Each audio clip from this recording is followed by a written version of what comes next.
What's up, Ego Hackers? Welcome to Season 7, Part 2, Episode 20. The authority of envy, as they like to call it in that one anime, Re:Zero, starring Subaru, which apparently, his type is very, what shall we say, debated within the CSJ community. But his main power is the authority of envy. And honestly, folks, when it comes to envy as a deadly sin, guess what? It's also my deadly sin. So, we've been talking a lot about wrath. We've also been talking about lust, but today's episode we're going to be focusing on envy more than anything else. And last two episodes, wasn't really talking about myself. I could talk about my brother-in-law. I could talk about my cousin, or at least my cousin's wife. I could be talking about, etc. But today is mostly we're going to be talking about me, because this one is my deadly sin, the deadly sin of envy. And the deadly sin of envy, like all deadly sins, it's simultaneously a burden and a superpower.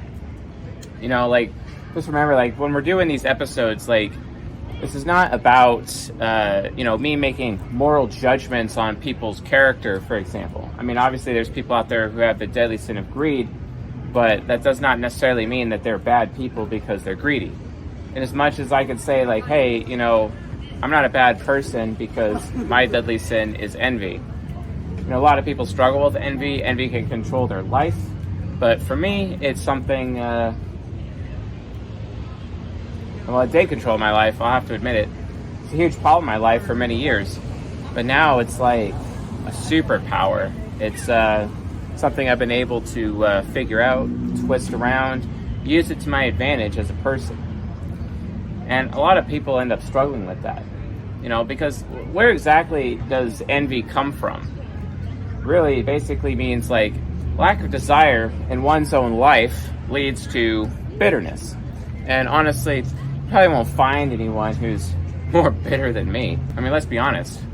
Just go watch all of the Isfj related lectures on the channel or on the podcast, or all the INFP ones or the ENFP ones, and you can actually see a lot of my own personal bitterness actually coming out during the course of those episodes, right?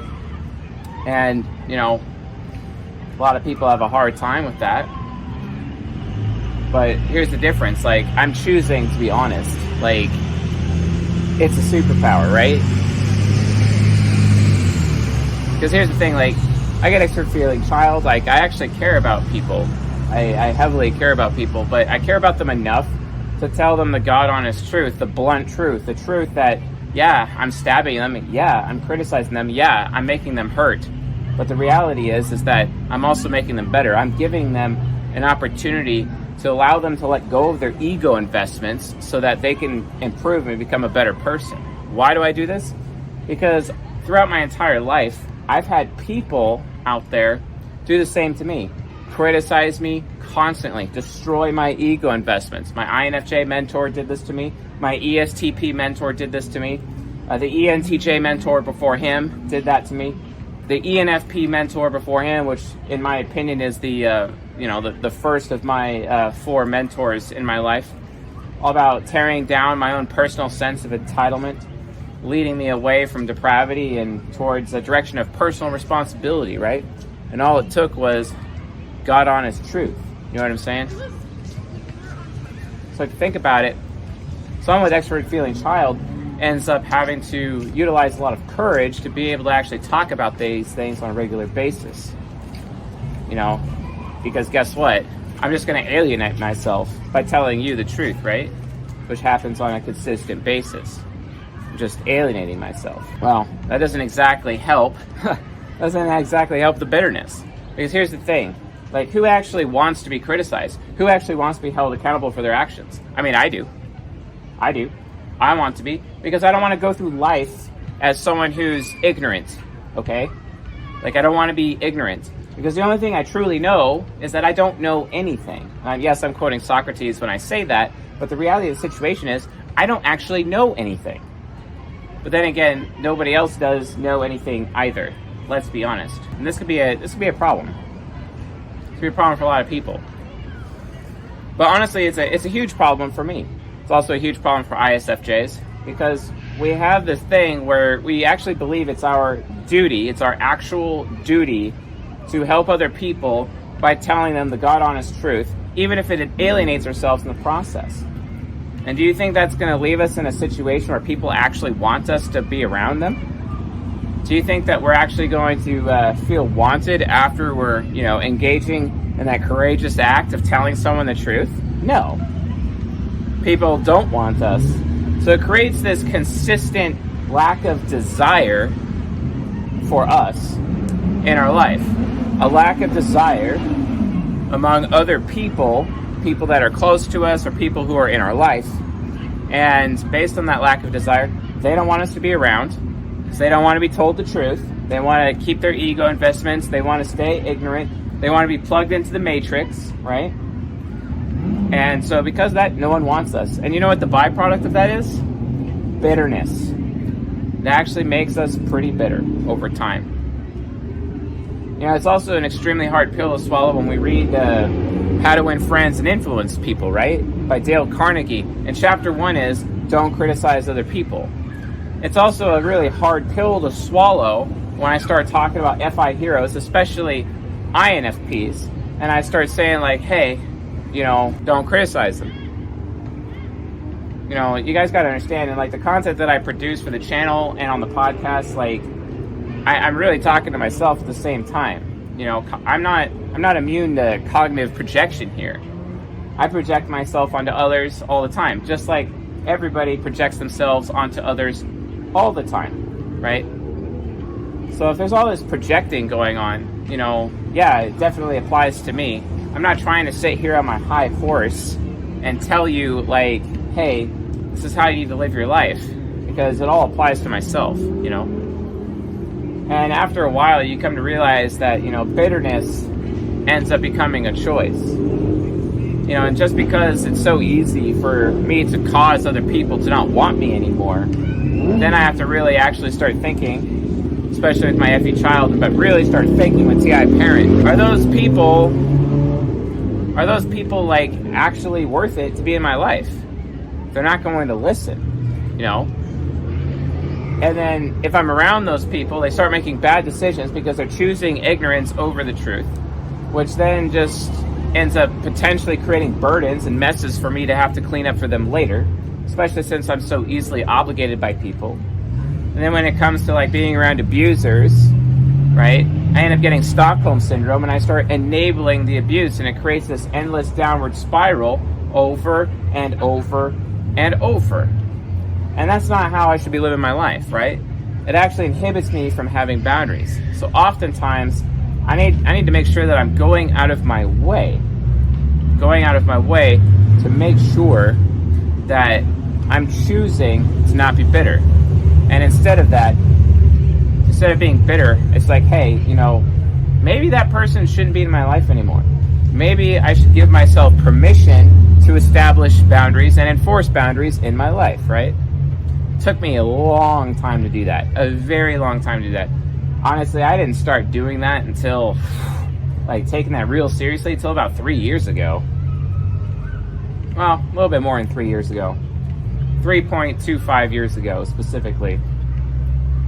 So, 3 Februaries ago, that's when I started really taking it seriously. And honestly, everyone should be taking that seriously. But yeah, that's where the bitterness comes from. But the source of envy, my deadly sin, is literally that. Me going through life, experiencing a lack of desire from other people in my life, and that leads to me being bitter, and then I have to make the choice to not be bitter. Which we'll talk about that when we talk about the living virtue in a moment. But, and this is basically the atypical source of envy. Because envy is like this curse that you just can't ever shake. It's this thing that just burns within your soul constantly, like a smoldering flame, and you can't get away from it. Kind of makes sense because the ENTP archetype, which is my type, and the ISFJ archetype, which is my subconscious, and also, the egos of some other people out there from a psychological point of view, these people we're all part of the heart temple, right? And the heart temple is in service of introverted intuition, which is the cognitive function known as desire, right? It's all about desire. So if I'm not being desired, it creates bitterness. And lack of desire just ends up becoming the atypical source of envy, this envy that burns my soul, where I end up wanting what I don't have and what other people have. It ends up becoming a huge problem over time. It can also lead to anti-nemesis despair, like this unlimited despair and depression that you just can't get away with. I've come to realize, out of the 16 psychological types, some types can handle depression more than others. Some types are way more sensitive to depression than others, and some types are depressed every day, but they've developed the skills to be able to deal with said depression, right? And envy is one of those deadly sins where it has the potential to keep an ENTP and an ISFJ archetype locked into a constant state of depression every single day of their life, basically, right? They can be locked into that. Like, for example, my introverted intuition nemesis ends up having this insanely high amount of despair. Or the ISFJ's introverted intuition demon also keeps them in a constant state of despair. And then it forces us to overvalue personal safety or playing it safe instead of taking risks in life. And then we have to realize that risks come from the introverted intuition function, which comes from the desire function, which our heart temple, the temple of passion, of which we serve psychologically.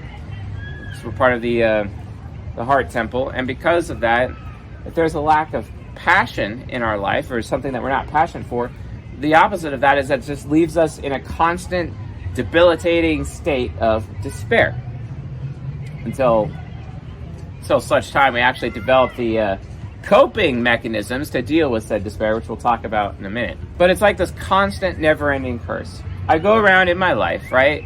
And I cannot stop this from happening. It happens to me all the time. I can't stop it.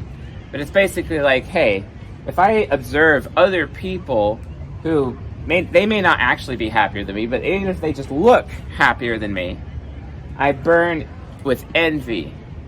The NI burn of the heart temple burns within me, like on this funeral pyre, this altar of fire within my soul. And it's like, okay, I'm envious of those people because they're happier than me. But let's break that down. Why does that happen? Let's look at it like a little bit more intrinsically. Okay, let's look at it more intrinsically. So it's not that like anyone that's happier than me. It's just most people. But why? Here's the thing. ISFJs and ENTP types, out of all the 16 types, we work the hardest. We have the best work ethic. We put in more effort than anyone else. We're huge respecters of effort. When we see other people working diligently and other people having lots of effort, we see that consistently, right? Effort is everything to us. We respect other people's effort.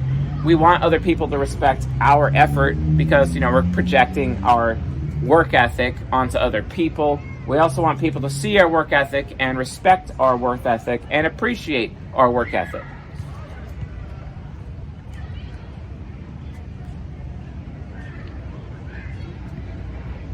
So what ends up happening is that while the atypical source of envy is a lack of desire, I maintain that the actual main source of envy in my life is I put in a lot of effort into things, right? And I see other people happier than me, and I'm noticing that they're putting in way less effort in their life, yet they're being happier than I am, me who works harder than everybody else. Me with an insane work ethic. This work ethic is also a problem because I'll just burn myself out and I'll go too far. I will go way too far. Far that my work ethic will just completely disappear for a couple weeks while I'm trying to recuperate because I pushed too hard. My uncle, he calls it, stop overdriving your headlights. That's what he's always telling me. Of course, I haven't talked to him in years. It'd be nice to talk to him in years. He's got a personal problem with me right now, though, which is pretty lame because it's not my fault. but he still says it's my fault. It still says it's my responsibility, but that's another story. We'll get to it some other time. It's my INFJ uncle, holding me accountable for things that I shouldn't be held accountable for, but I get it. His secondary deadly sin is the deadly sin of wrath, and it's all about accountability, and he won't offer me absolution. And I honestly think he should be offering me absolution, but he won't.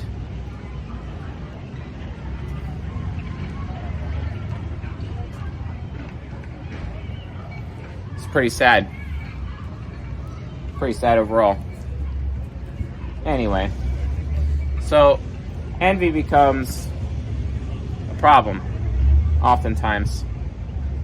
And it's because ultimately I see other people who are putting way less effort than I am in their life, yet they're happier than me. And it's like, well, wait a minute, why am I working so hard, right? Then my superego, which contains my other set of deadly sins, like and it's the mind temple. You know, my superego, my superego temple, the mind temple. It's sloth, so I become slothful, and then all of a sudden I lose all motivation because I see all these other people who are happier than me, and they're not working as hard, or they just got luckier, or people have handed them things. They didn't earn it, right? It's a lack of earning, and it's really frustrating, and I see it all the time. And it just makes the envy worse and worse and worse and worse and worse, to the point where it's like, basically, it's inescapable. Remember, when it comes to deadly sins, like chapter 7 of 12 Rules for Life by Jordan Peterson, he says, do what is meaningful and not what is expedient, right? So I had to learn with my own aspect of envy, my own deadly sin of envy, like how do I, make it, meaningful instead of expedient? Because the expedient way is to allow my envy to cause me to become this slothful person who's losing motivation because I'm working hard. I'm working harder than everyone, right? Because right now, I got 3 businesses, right? I run a nonprofit, right? I'm working hard, working hard every single day of my life, right? Trying really hard to earn the things that I want to earn. And I'm actually planning on, like a 4th business that I'm working on right now, and trying to, and speaking to some, men in my life to be partners for it, and it looks pretty good on paper. But the issue is that I work hard. I work really, really hard, and I see people who are way younger than me, way older than me, who have just not put in much effort at all, and then they have it. It's kind of like you watch Andrew Tate start complaining about all these rich and powerful people in his life, where he came from nothing, right? Just like I came from nothing, right? I mean, I grew up in a trailer my entire upbringing, right?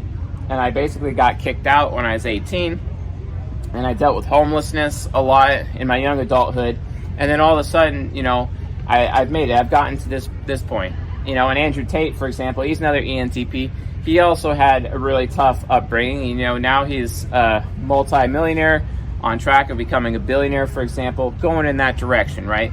Improving himself constantly, and he works hard, and he works harder than everybody else, and he's always talking about these rich people that he knows, because he's rich too, and he sees that they didn't work for it. He absolutely loathes trust fund babies, right? I mean, don't get me wrong, so would I would absolutely loathe them too, because here I am working my ass off, and it's like people are just handing stuff, handed to them. But at the same time, I also have to recognize, well, maybe their bloodline kind of worked really hard in the past for them to have that, so, it's someone else's work. But then again, you go to the book of Ecclesiastes in the Bible, for example, where Solomon talks about, hey, what good is it for a man to have wisdom and build up and amass this great wealth only for him to just give it to somebody else, right? Again, that's his deadly sin of envy speaking, because Solomon is the same psychological type as myself, and then as a result, he has a deadly sin of envy. And that's why he's constantly complaining about vanity, also known as vainglory, which we'll talk about in the next episode. Constantly complaining about it in the book of Ecclesiastes, it's just this thing that he can't escape from. And really, it's not this thing to escape from. Because we spend our life working our asses off so hard just to give it to somebody else. And it's entirely frustrating. Really frustrating. And a lot of people out there, they care very much about their legacy and their creativity, where that legacy is going to take them. But for me, it's like, well, hold on. I'm not immortal here. Why am I working so hard? Which just causes the envy to burn even more. That's the problem. But yeah, I'm not trying to say that the deadly sin of envy is bad, but it can be bad. It can lead to despair. It can also lead to, ISFJs and ENTPs exacting revenge on other people, unfair justice on other people, or justice that goes too far, which is basically revenge. It's vengeance.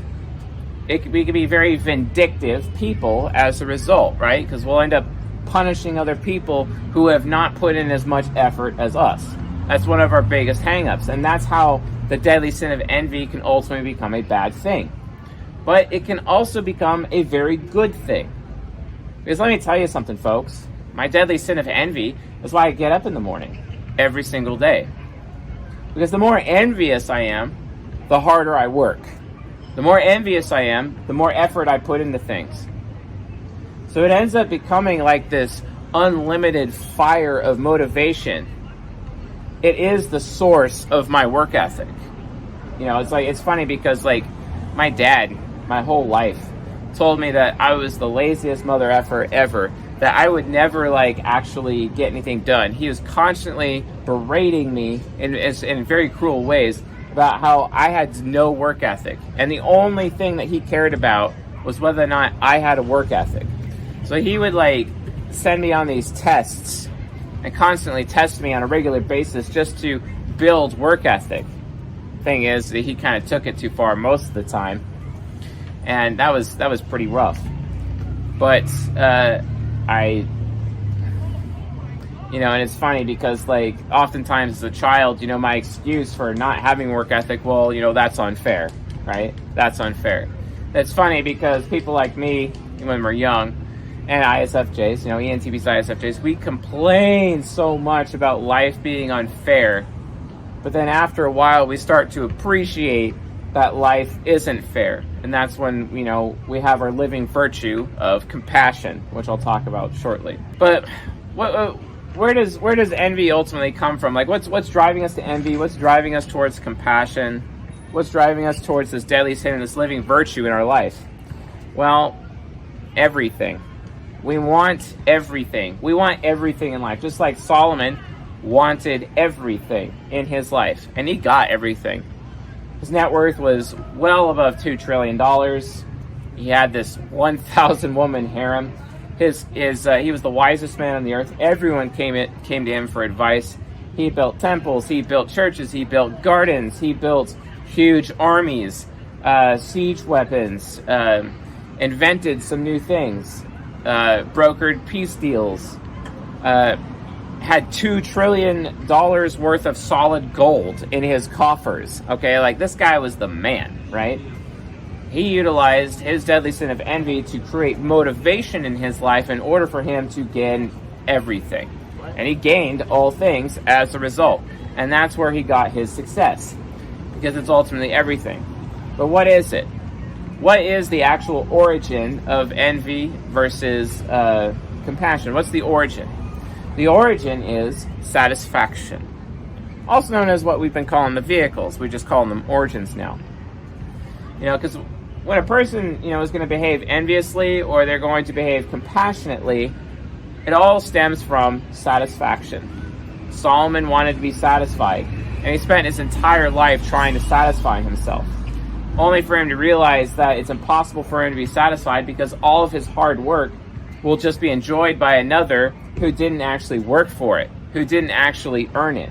And it's not like he could take what he had with him when he died, because death was inevitable. He knew that. And that's why he wrote the book of Ecclesiastes just before he died, to actually share that high level of despair and that high level of,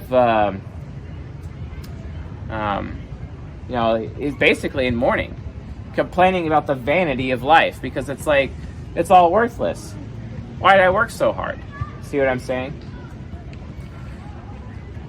And that too is ultimately another aspect of despair when it comes to envy, right? What is the origin? Everything. The deadly sin, living virtue, and the two poles can be understood through what each type is seeking. And ENTPs and ISFJs are ultimately seeking everything. They are seeking satisfaction constantly in their life, right? Where there is the desire or the potential for desire that is not directed at the ENTP or ISFJ, the flame of envy is stoked. And it is a flame, The introvert intuition is the main cognitive function represented by the heart temple or the passion temple. We have literal unlimited passion. I remember I was in high school and I'd write these epic poems. Rhapsody after rhapsody. I was also a really good songwriter, even to the point my English teacher is like, wow, you are probably the most passionate man I have ever met. She's telling this to a 16-year-old, right? And I'm like, okay, yeah, sure. But, that was in effect, my art. The written word or the spoken word was my art. That was my contribution, my legacy to the world, my songs, my poetry. And it's very exquisite. I even gave it up for a few years, but still have the skill to this day. A lot of people don't recognize, those types of skills. But then again, they oftentimes can't really see passion because it's not really concrete. Sometimes passion can scare them off. They find passion to be cringe or creepy, as most people would say, right? But I guess that makes sense because, I'm just some bloke who dresses in all black and walks around filming YouTube and podcasts in random locations. All right, yeah, I could totally see how that might be the case. But, why not be in nature? I like nature, so I don't really care what other people think. I have as much right to be here as they do. And this is my passion, so I'm doing my passion. Maybe they lack passion in their lives. Sucks to be them. So what is satisfaction? How do we actually define satisfaction? So according to dictionary.com, it is an act of satisfying, fulfillment, or gratification, the cause or means of being satisfied. So satisfaction is sought in the context of passion. Passion is drama, excitement, relationships, and creativity, but it's also what drives you to live and what gives you fuel to press through adversity. The passion of the Christ was not a docile seeking of pleasure, but an expression of deeply held conviction to the point of absolute suffering. Passion can be shallow, but is often the deepest motivation of a human being. That's the thing. People can't handle me because I'm super deep. I'm like this giant dark ocean, right? And it's hard to be intimate with a dark ocean because then you got to get into a freaking submarine. You got to go down to the deepest depths where it's really mega cold. There's a lot of pressure, right? It's like you're licking a Tootsie Pop, right? How many licks does it take to get to the delicious Tootsie Center? You know what I'm saying? Not that I like Tootsie Pops because I don't, but I'm just recalling the commercial I watched as a little kid, the little owl, 1, 2, 3, 3, 3 licks is all it took for him, I actually counted one time. I think I was in 400 licks, when I was on my, whatever the blue Tootsie Pop was. That was the best flavor, the blue one. I don't remember what it was, but yeah.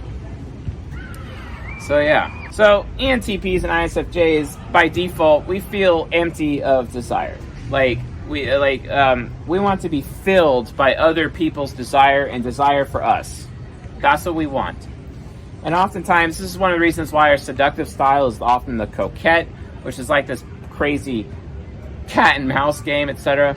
Or other times we flip the script and we go full rake. We can be very rakish and, burning with that passion and allowing our passion to actually come out.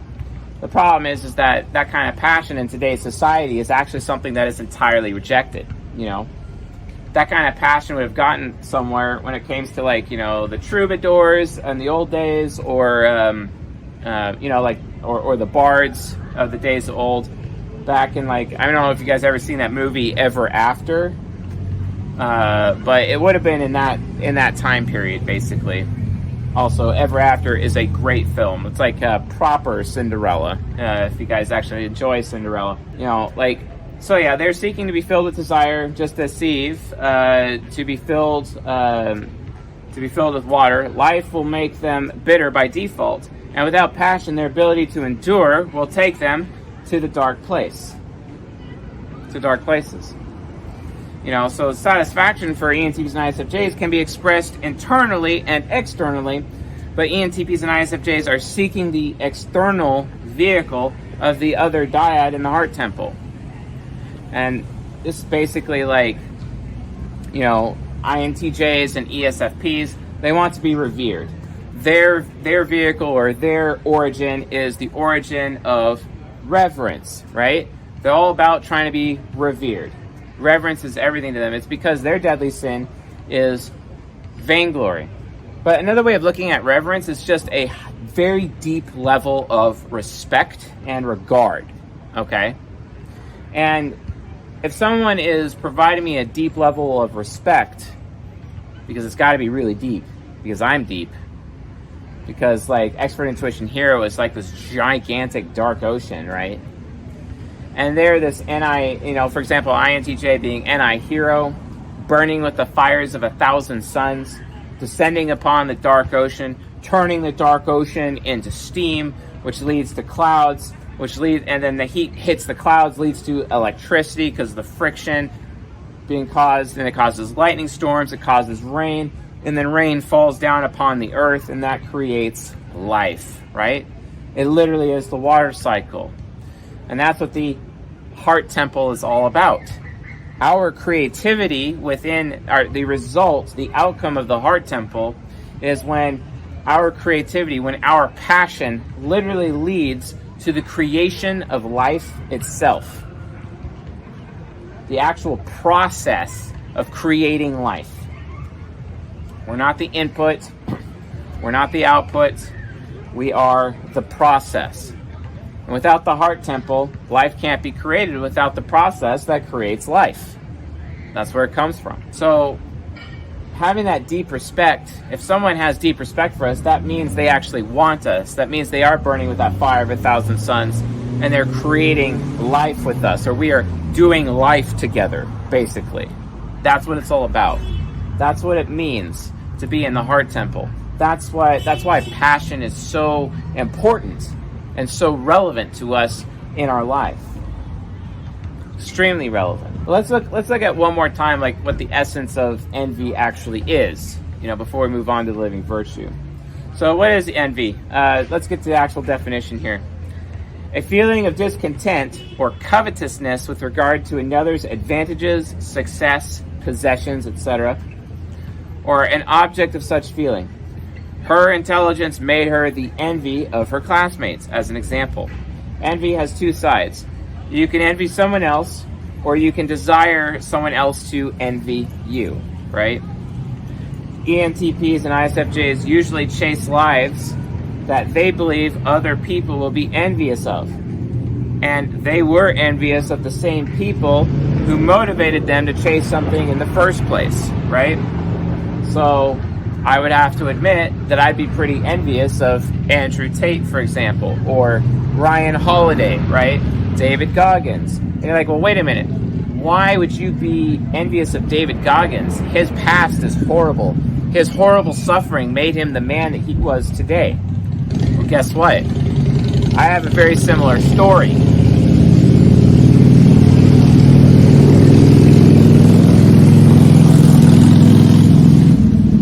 A very similar story. Most of you here on the channel or on the podcast, most of you actually are very familiar with my story and very familiar with my pain. And sometimes I tell my life story to certain people within the CSJ community, and you're just like, wow, how did you get through that? Well, envy is a powerful motivator, right? Keeps us going, regardless of our suffering, because we're always hoping for a better tomorrow. Introvert intuition, the cognitive function attached to the heart temple, is all about hope, right? So oftentimes, envy can actually breed an unlimited amount of hope. And as much as vainglory can also breed an unlimited amount of hope. It can create hope, and that's what keeps us going. That's what keeps us all about it. Definitely all a part of it. And part of life, that is. Envy is an attempt to fill the hole of not being desired or feeling desirable. let me tell you something. I grew up, I weighed 300 pounds. When I was 14, I remember going into high school orientation, and I actually weighed myself the morning before I went into high school orientation, and I weighed 287 pounds as a 14-year-old. My man boobs were bigger than my own mother's breasts, basically, in those days. It was really embarrassing. I remember I still have an annual or a yearbook, as some call it, from my freshman year. I actually still have it from all of my high school years. I still have them. And there's a photo of me on the first or second page. And oh my gosh, the embarrassment. Me being 287 pounds on that day. Completely unwanted, completely undesirable. Honestly, I was gross. I felt gross. I behaved in gross ways because I had basically accepted my lot in life, and I was despairing, and I completely gave up. It's pretty lame. However, envy provides satisfaction through the fuel of perceived injustice. They don't deserve that, or how they got that outcome when I did the same thing. I deserve that too. Oh my God. There's something that's, this is probably the arrogance of the ENTP and the ISFJ. We oftentimes elect ourselves the judge of who deserves what on a constant basis. It's one of the reasons why we're so vindictive and we're also so vengeful, because we're constantly judging who deserves what. He doesn't deserve that. I worked a lot harder than him, and it's just that constant thing in our head that just will not go away. And it's the most annoying thing in the world. And actually, you could even ask soul temple types, it's the main thing that just destroys our humanity, destroys our character, because we elect ourselves the judges of what's fair, which also destroys our living virtue. Because let me tell you something, folks, there's nothing fair about compassion. Nothing fair about it. Sometimes criticizes me when it comes to envy, because she's like, hey, look, you're really envious of those people and you see what you lack, but you got to understand, they're lacking something too. What do they lack? Because what they're actually lacking will help you feel less envious if you actually pay attention to what they don't have at the same time, and how that too can be a problem. I'm like, yeah, that's a really good point. Because when we elect ourselves the judge of what is fair and what is not fair in life, and who deserves this and who deserves what, we oftentimes don't realize what the other person doesn't actually have or what they're missing in their life. So we end up becoming this really cold people. That's where the icy sword of truth comes from. We become very, very cold, which ends up causing people to not desire us because we're overly critical, and then that just leads to us being even more bitter. It also makes our envy get even worse, and it creates this downward spiral of envy in our life. And it's a self-fulfilling prophecy. We do it to ourselves. And honestly, that's our own gross behavior. It's horrible. It's horrible how that works. So, envy, but like I said, envy is not always evil. What you have to do with your deadly sin of envy is you have to turn it around. You got to turn it around. You have to use it as a weapon for self-improvement. Sure, you can tell yourself that you deserve more because you're working harder, but here's the thing, you still have to prove it. What makes you actually deserve it? Sure, other people may not have deserved those things, but maybe those other people had someone else being compassionate to them for a reason. Here's the thing, when ENTPs and ISFJs are being really, really envious, we make it that much harder for everyone else in our life to be compassionate towards us. And so then we're actually taking away the so-called unfair opportunities where other people would be doting upon us and giving us things, or being compassionate to us, or helping satisfy us and bring us satisfaction. But we can't do that because they can't deal with how envious we are. If we just let go of the envy, it actually allows other people to be compassionate towards us. And then we, as a result, need to be grateful to those people instead of always sitting in a position of judgment on a regular basis. Judging that who deserves what. That's how we judge people. We always elect ourselves the judge in that area. And it's a terrible, terrible curse. A terrible, terrible behavior. And it really inhibits other people from getting compassionate. I complain all the time. Like, even recently, I complain about how, like, you know, I rarely eat at my own table. I'm constantly being compassionate, constantly childing, constantly giving to other people. But when's it my turn, right? And then all of a sudden it's like, well, wait a minute. That's a covert contract. That's a covert contract on life. And I need to let go of that covert contract. It's wrong. It's also manipulative. Can't do that. I have to let go. I have to, in effect, stop comparing myself to other people. I have to do what the INTJs need to do and compare themselves to themselves to make sure that they're better from the previous day.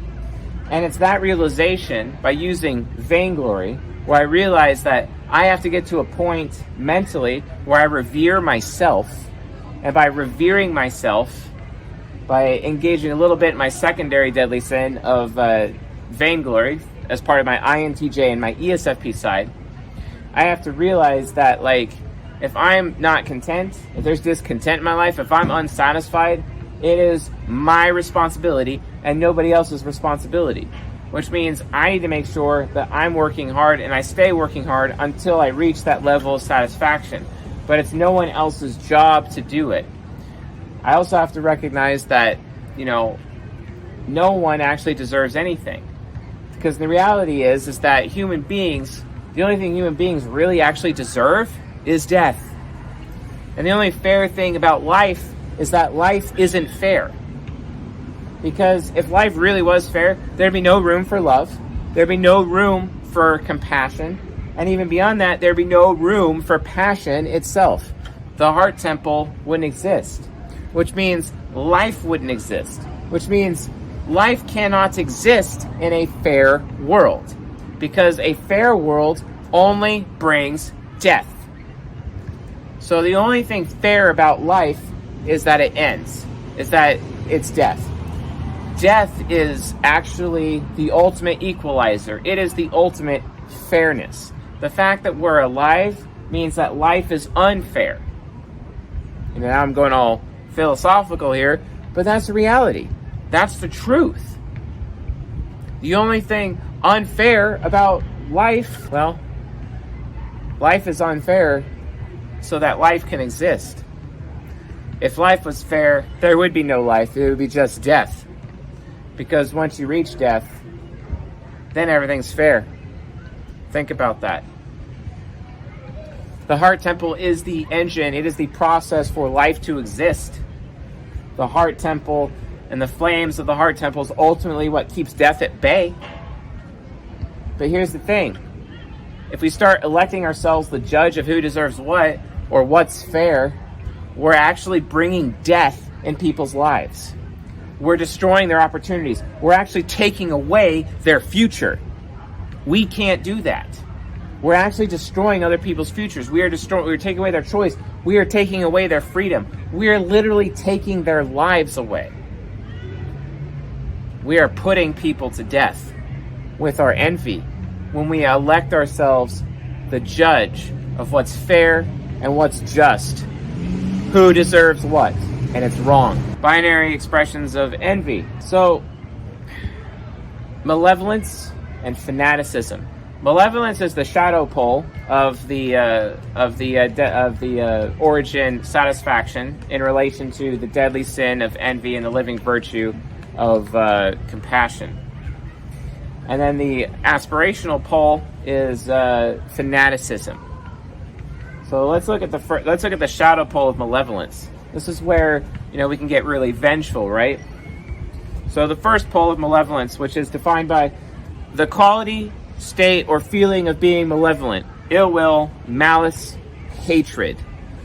Ooh, no one burns more with hatred than an ENTP or an ISFJ.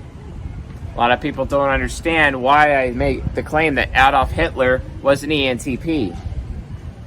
Oh yeah, he was. Same thing with Malcolm X. Most people say Malcolm X is a hardcore racist in as much as Hitler is. They actually say that they're cut from the same cloth while they're both ENTPs. Yeah, because out of all the 16 types, the ones that burn with hatred the most are ENTPs and ISFJs. And it's because of the malevolence shadow pole of satisfaction. So wishing evil or harm on another or to other people, showing ill will, evil, harmful, injurious of other people. Malevolence through envy seeks to balance the scales of perceived injustice by reducing another's fortune to the same or below the level of one's own. Malevolence is a twisted version of a crusader's justice. And that's literally revenge. I mean, there's a huge example of it in Game of Thrones, and it's with Ramsay Snow, who eventually becomes Ramsay Bolton because he's a bastard, right? And he basically cuts off the manhood of one of the other characters, a prince actually, because he was envious of this prince and his life and how he had a dad, how he had a family, but he sees this prince completely squandering all of it and just using it for himself. So Ramsay punishes him with basically cutting off his dick. Just straight up cuts it off. And that's permanent damage. You can see another example of malevolence in the book Ender's Game, because Ender Wiggin is an ENTP. And Ender Wiggin has this policy that when he gets into combat or in a fight with somebody, he deals so much damage to them, and he won't fight fair. He deals so much damage to them that the opponent is incapable of ever retaliating again.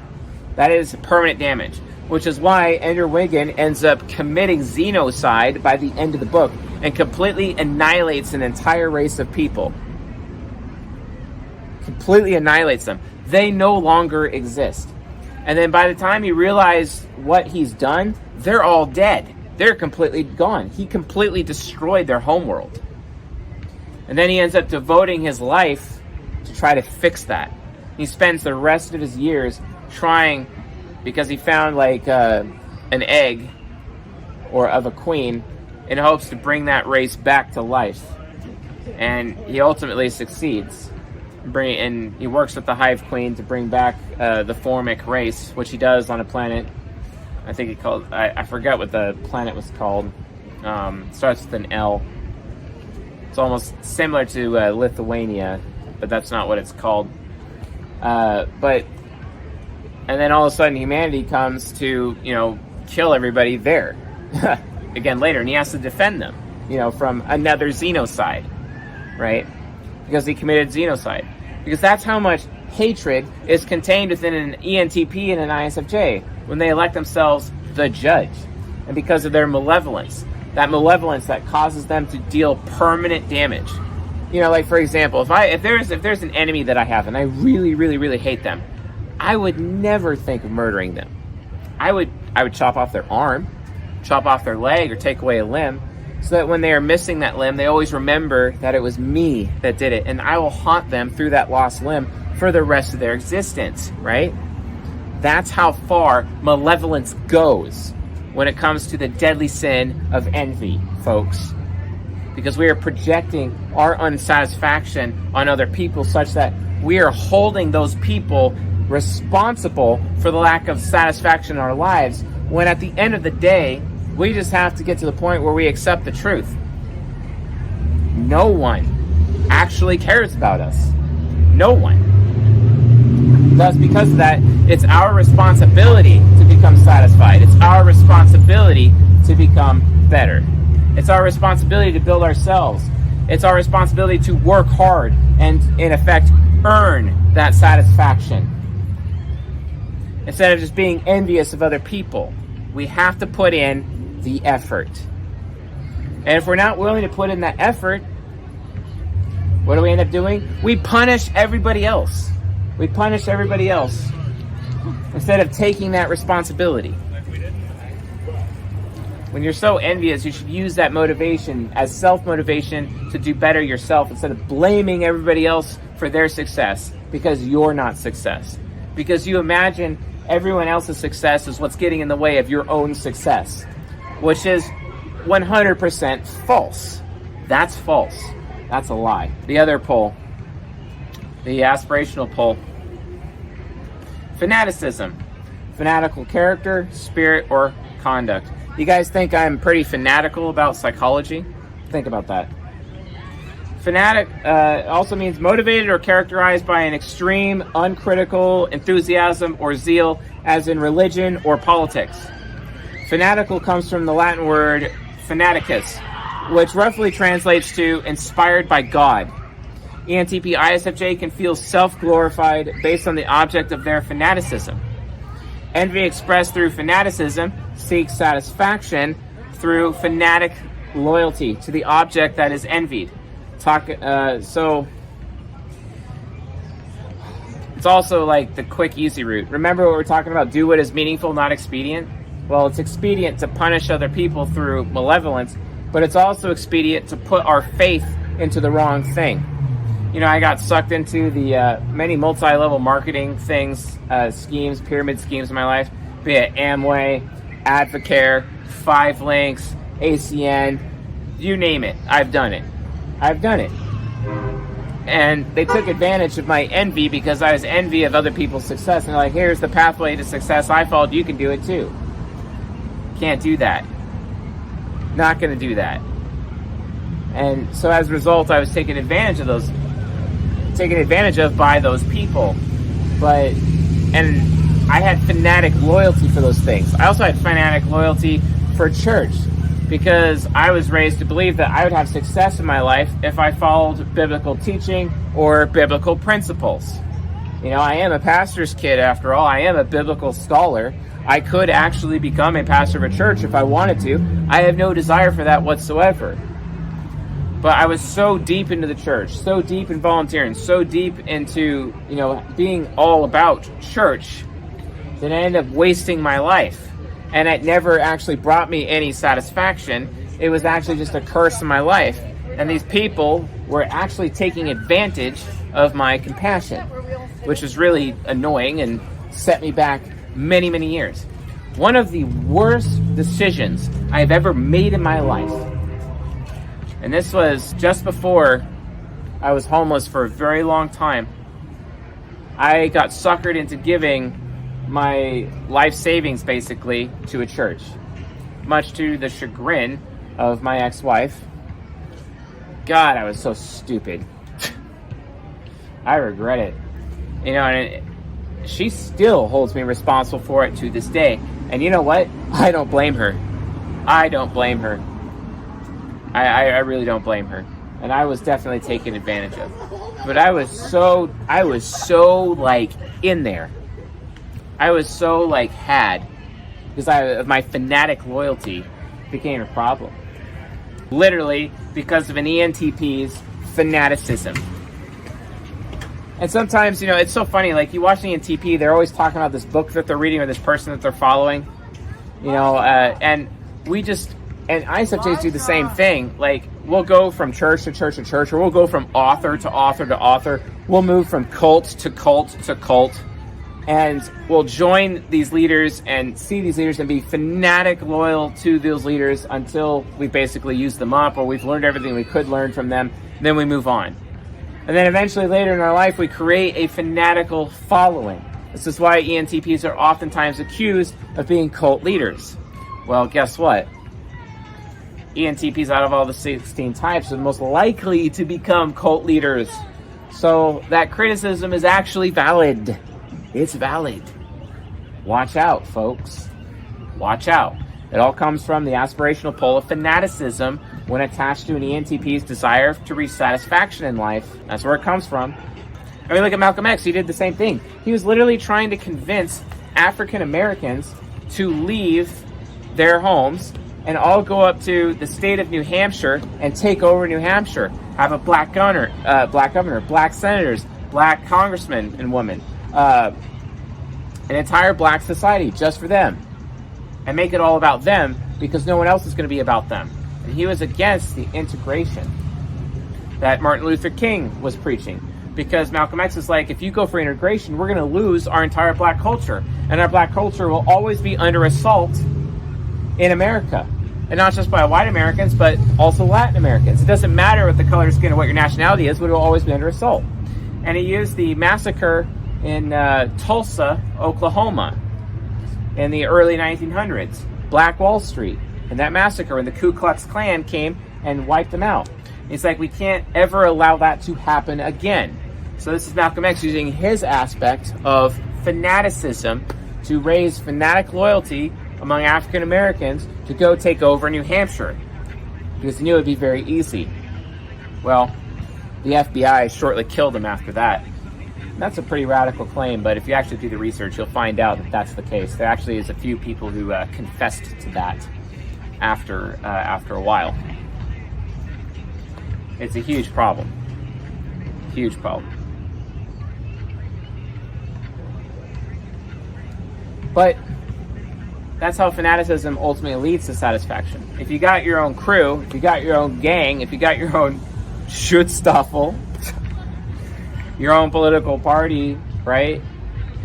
To guarantee that you're getting satisfaction because other groups are excluding you, because other groups don't want you, they don't desire you, and you're envious of them. Just like you're envious of the Jewish banksters and their ilk and their life and what they've done. So you create your own, and you put your own crew above everybody else. You put your own tribe above everyone else. You put your own race above everyone else. That's what fanaticism does to help the ENTP and the ISFJ reach satisfaction, because they've been so unsatisfied throughout their life. Be careful, people. Be careful. Fanaticism can sort of suppress envy too. The ENTP, ISFJ may be envious of someone or something, but fanaticism allows them to feel holier than the person they envy. It says, I'm the better person because of what I believe. Wait, that's all of Mein Kampf when you actually read it. Hitler's literally saying, I'm the better person because of what I believe. Great. Great. Oh, wait, you can kind of see that also in the book of Ecclesiastes written by King Solomon. King Solomon, the wisest man who ever lived. King Solomon, the same psychological type as Adolf Hitler. Wow. Yeah. See how that goes. There is a smug satisfaction when one believes they are above the object or person that they envy. Yeah. And Hitler, he envied the Jewish banksters. He envied them. Make no mistake. Fanaticism through envy can also cause the ENTP ISFJ to pursue the object of their envy with religious fervor. This is a form of idolatry. Yeah, because when we have fanatic loyalty and we're just clinging so hard to the words of XYZ person. I mean, like, I started talking about Andrew Tate, for example, who's an ENTP, and I watched most of the ENTP men on the CSJ Discord all of a sudden descend upon Andrew Tate, and now they're all like huge Andrew Tate acolytes, basically, and getting into Hustlers University, buying his products, getting educated, watching all his content. They are just completely all into this guy. Same thing happened when I started talking about Jordan Peterson. They were all into him. It's funny because, like, people in my life that I read from, or people in my life that I may have had fanatic loyalty, all of a sudden I watch the ENTPs and the ISFJs within my own community start doing the same exact thing. It's hilarious. It's kind of like our form of idolatry, which is fanaticism. It's like we just move from person to person to person, or object of loyalty or teaching or author, like a virus, and just consume and move on, consume and move on, consume and move on, consume and move on. And it doesn't stop. It just keeps going. Watch out for fanaticism. So now let's talk about the living virtue. Finally. You know, so we've been hammering on ENTPs and ISFJs pretty hard so far. Let's actually talk about like how this can actually be a good thing. The living virtue of compassion. What is compassion? A feeling of deep sympathy or sorrow for another who is stricken by misfortune, accompanied by a strong desire to alleviate the suffering. Do you guys know why Hitler started World War II? Do you want to know why? Because the Treaty of Versailles set the borders of Germany and Poland, and there was Germans who were living on the other side of the Polish border. The Polish rounded up all those Germans and started putting them into concentration camps, starving them, forcing labor on them, raping them, killing them. Hitler is like, no, we're going to go rescue our countrymen. So it was an act of compassion that actually started World War II. Seriously, it was an act of compassion. And he declared war on Poland because Hitler was being affiliated with his ISFJ subconscious and playing by the rules. And then German stormtroopers came in, blitzkrieged them, and rescued their countrymen. But then a bunch of other people piled in to save Poland, and then that sparked World War II, and it kind of just got out of hand from there. But it started with an act of compassion. It started with basically Hitler giving unfair treatments, right? Because that's what compassion really is, intrinsically unfair treatment. Gosh, and this is so weird how envious ENTPs and ISFJs elect themselves the judge of what's fair and who deserves what, yet they're also the ones that like to give unfair treatment to other people. Gotta love the hypocrisy there, don't you? Gotta love that, right? So the antidote to envy is compassion. Compassion allows you to ask, maybe they have what I want, or what do they not have, right? The reality is that every human being suffers. No one should know this more than the heart temples types. Envy is usually a sign that the ENTP ISFJ have oversimplified another person's life. Like, for example, they're not aware of what that other person lacks. They see what that person has, but they're not paying enough attention to what that person lacks, which is something, for example, Templar types, especially lust-based Templar types, with their pole of objectification, with their lust deadly sin, like, they really understand what people lack because of their extroverted sensing combined with their extroverted feeling. ESTPs and INFJs really know what other people lack more than anyone. And when they try to give what that person lacks to other people, it actually is a very special form of sympathy. Sympathy coming from an FI trickster and an FI critic. It's very fascinating to see that. How, like, when it really actually matters, those two types can really deliver on sympathy. Well, guess what? So also can the ENTP and the ISFJ through the living virtue of compassion.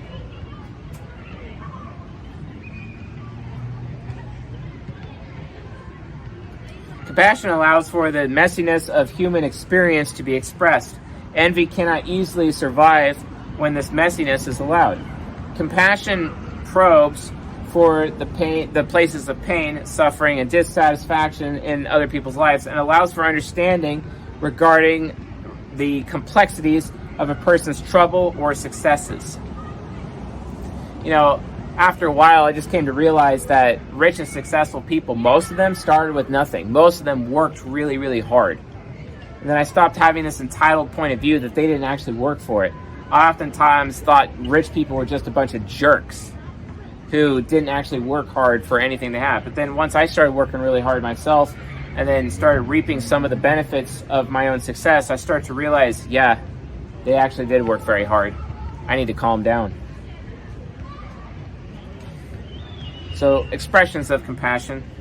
Just as envy is expressed through malevolence and fanaticism, compassion, too, can be expressed through malevolence and fanaticism.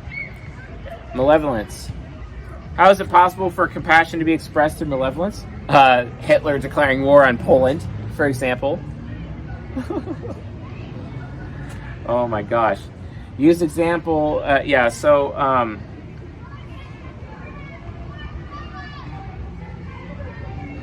you know, it's like, I mean, that's a really great example. But, like, another one is, you know, you see a person, they go to hell, right? And the demons are torturing them. But then after a while, they realize that those demons are actually angels trying to save them, trying to strip them away of those ego investments they have. They have to be willing to let go of those ego investments. This is why Jesus says that, you know, you can't enter the kingdom of heaven unless you are a child. You have, like, the heart of a child. Because the heart of a child doesn't really have ego investments. You have to let go of your ego investments. He also says, you know, it's easier for a camel to go through the eye of a needle than it is for a rich man to enter into the kingdom of heaven. Because that rich man has all these ego investments that are getting in the way. Those ego investments. Those ego investments is actually what's inhibiting them from being in the kingdom of heaven. Very painful. It's especially very painful for an envious type like myself, who's malevolent, who's fanatical, and elects himself the judge of who deserves what and what is actually fair.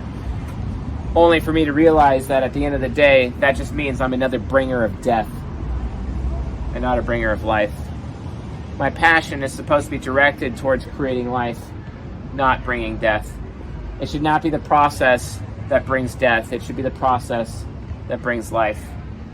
And that's one of the worst things that I struggle with in my life, knowing that I have that same capacity. Just like many ENTPs before me. Like take Benjamin Franklin, right? He engineered the shot heard around the world. He worked with the Sons of Liberty. The Sons of Liberty had an agent at Lexington and Concord. They're the one that fired the first shot at the British, and then the Revolutionary War kicked off. He literally started a war. For what? The sake of his own envy, his own satisfaction. Thank you, Benjamin Franklin, the ENTP. Now we have the United States of America. Literally because of Benjamin Franklin seeking satisfaction in his life. Literally just because of that.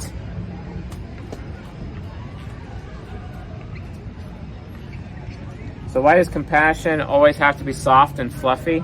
Compassion can be quite literally bleeding with another person. It's taking part in other people's suffering. Compassion through malevolence is an attempt to bring a person closer to fulfillment by burning something extraneous away. This is the icy sort of truth.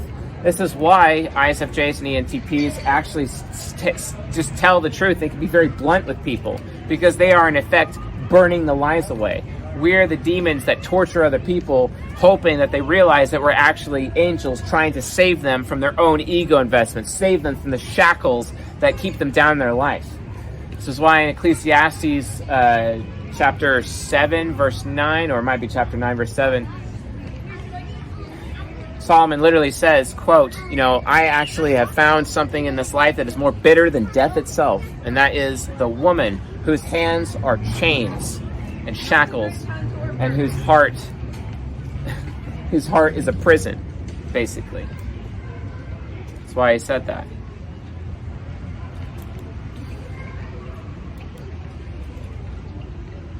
Burning away lies, burning trauma away, burning poison away, like cauterizing a wound. It could be anything that causes pain, but it's for the purpose of healing. It's like you have a vineyard, right? You have a bunch of grapes, right? And you gotta prune the grapevines, because if you don't, the vines will die, because the dead vines will take over and they're sapping energy out of your vines, and your vines won't produce many grapes, and they'll eventually die. You have to go in there, you just have to cut it away. You just got to cut the limbs away. And that's how malevolence is expressed through passion. Sometimes you just have to cut it away. This is where oftentimes we are encouraging ESFPs and INTJs to reject other people. Even though oftentimes they're trying to encourage us to reject people, because we have a harder time rejecting people than they do. It's so interesting just kind of seeing that hypocrisy there.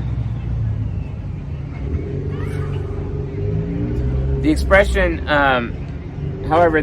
of compassion through malevolence is that the ENTP ISFJ perceives that they are being compassionate, though they may be just being cruel. This is why, oftentimes, ENTPs and ISFJs are just spiteful for no reason.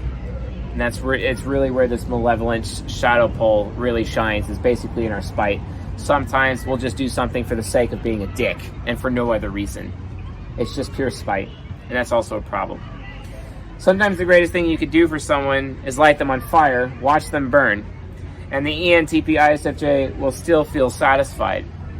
Oh man, that's SE Demon for you. Sometimes, just like Michael Caine playing Alfred, and his statement to Christian Bale, who was playing Bruce Wayne, aka Batman, in the second Batman film, with Heath Ledger's portrayal of the Joker. And Alfred said to Batman, sometimes some men just want to see the world burn. Well, those are the malevolent ENTP ISFJ types. And fanaticism. How is compassion expressed through fanaticism? Compassion through fanaticism is an abundance of understanding. It basically glorifies compassion. Compassion through fanaticism often represses whatever envious or malevolent tendencies they may have. Compassion through fanaticism runs the risk of losing touch with oneself. Too much envy can be destructive, but too much compassion can make you a doormat. This is why, for example, while I'm being sexually abused by my cousins growing up, Oftentimes, I would be the one who would facilitate the abuse. I became addicted to the abuse, and I would seek them out and ask them to abuse me and set up situations where they could abuse me. Like I was their fanatic, loyal little follower. Super painful, very destructive, very harmful to myself. That's what Stockholm Syndrome is. Me being a doormat. Oftentimes, even within the CSJ community, I've allowed myself to be this doormat consistently because like people will message me and DM me all the time, and I'll answer their questions. I'll answer their questions without being like, hey, maybe you should like buy coaching or something. You know what I'm saying? And I did that for many, many years. Luckily, I've stopped doing that.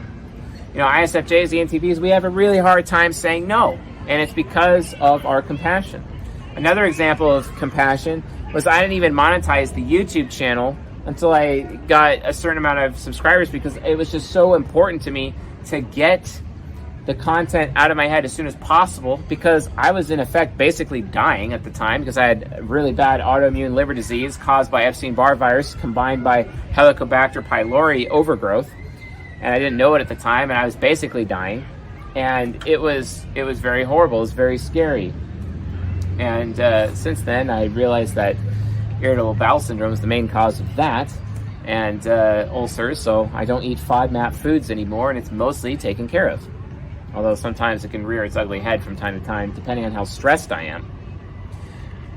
But that's another problem. That's another serious issue. Like me being a doormat, not being able to say no to my abusers, not being able to say no to people who would take advantage of me consistently. People so easily take advantage of ISFJ and ENTP compassion on a regular basis. And it's because of their fanaticism working with their living virtue of compassion. This is where compassion can get out of control, too much compassion, and we end up becoming a doormat. It's really horrible. And it was horrible for me because I endured sexual abuse from age 5 to age 14. I finally stood up for myself and had self-respect at age 14, and I stopped my ESTP cousin from abusing me. It's really, really rough. Really rough. Luckily, I called her out for it, and she admitted it and took responsibility in front of the family, which is good, and I've forgiven her, and we've all moved on. And I don't have a problem with her anymore. It's pretty cool. Pretty cool that she was able to do that. Her ISFP sister, however, completely denies it to this day. So it is what it is. So let's see here. Okay. ENTPs, ISFJs often find their identity through fanatic compassion, like ISFJ mothers find their identity in motherhood, etc. Compassion through fanaticism focuses entirely on the other person, creating a fanatical religion of external care, but it is often a covert contract with ENTP ISFJ to secretly get what they want through their repressed envy. So this is where it can be a problem. Sometimes the ENTP and the ISFJ plays a doormat so that they can doormat other people. Oh my God. Oh, it's so gross. But it's true. Because eventually we become so bitter that we become entitled to doormatting other people. Come on. It's ridiculous.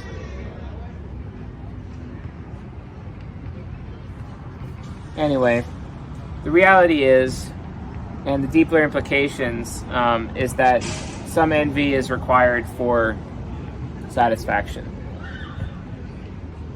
A splash of all four, be it malevolence, fanaticism, envy, and compassion. It's all necessary in order to gain satisfaction in one's own life. Just as Solomon said, in Ecclesiastes, or even in the book of Proverbs, there's a time to be mad, there's a time to be sad, there's a time to be good, there's a time to be giving, there's a time to take, there's a time to die, there's a time to kill, there's a time for all these different things in life. But at the end of the day,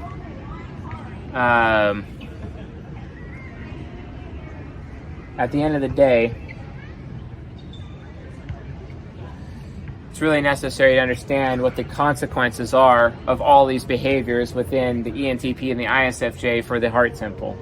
If we're not aware of what we're actually capable of, then we too could become just as bad as Hitler, or even, on our way to becoming just as bad as Hitler, like Malcolm X, or even Benjamin Franklin to a point. The United States of America as a country was literally built on one ENTP's desire for satisfaction. That is literally the foundation of our country. Most people think it's ideals or it's John Locke. No, those are just tools that the ENTP utilized for his own advantage. The reality of the situation is that it's not actually true. Standard recorded history doesn't understand that Benjamin Franklin funded the Sons of Liberty. They orchestrated the Boston Massacre. They were responsible for the Boston Tea Party, and ultimately the shot heard around the world at Lexington and Concord. The Sons of Liberty was in effect a terrorist organization, and they were funded by the cult known as the Junto that was founded by Benjamin Franklin. And he used his media mogul powers, his diplomatic powers. He even owned a pirate ship that would go pirating and pirate British ships and sink them, or take them prisoner, or take their cargo. Right? Again, that fanaticism, that malevolence, that deadly sin of envy, all about trying to bring compassion. Compassion are all trying to bring about satisfaction. Satisfaction is everything to an ENTP and ISFJ. Just look at what they talk about. It's all about satisfaction. Satisfaction is everything. They cannot live their life without it. It's so interesting when you look at the cognitive origins, and the origins for wrath is justification, the origin for lust is intimacy. Like, you can't change your origin. As much as, you cognitive transition, as much as you use your four sides of the mind, you could potentially be a different type within the four sides of the mind. At the end of the day, you still can't get away from your origin. You still can't get away that with which you seek the most in your life. You can't get away from your deadly sin. You cannot get away from your living virtue or the poles, the shadow pole and the aspiration pole. You just can't get away from them. They are your life, and you are consumed by them. And as much as I am consumed by satisfaction, and as much as Solomon and Hitler and Benjamin Franklin and Malcolm X and Andrew Tate and Bruce Lee, all these people were consumed by it. Chris Evans, who plays Captain America in the Avengers, same thing, because he's an ISFJ, right? It's all about satisfaction, folks. It's all about whether or not we can get that. So anyway, hopefully this lecture did really good for you. If you found this lecture useful, helpful, educational, enlightening, please leave a comment, and hopefully I got my point across. And I hope you guys enjoyed this lecture as I'm exposing myself to you as a result. So anyway, folks, thanks for watching and listening. I'll see you on the next episode for Vainglory.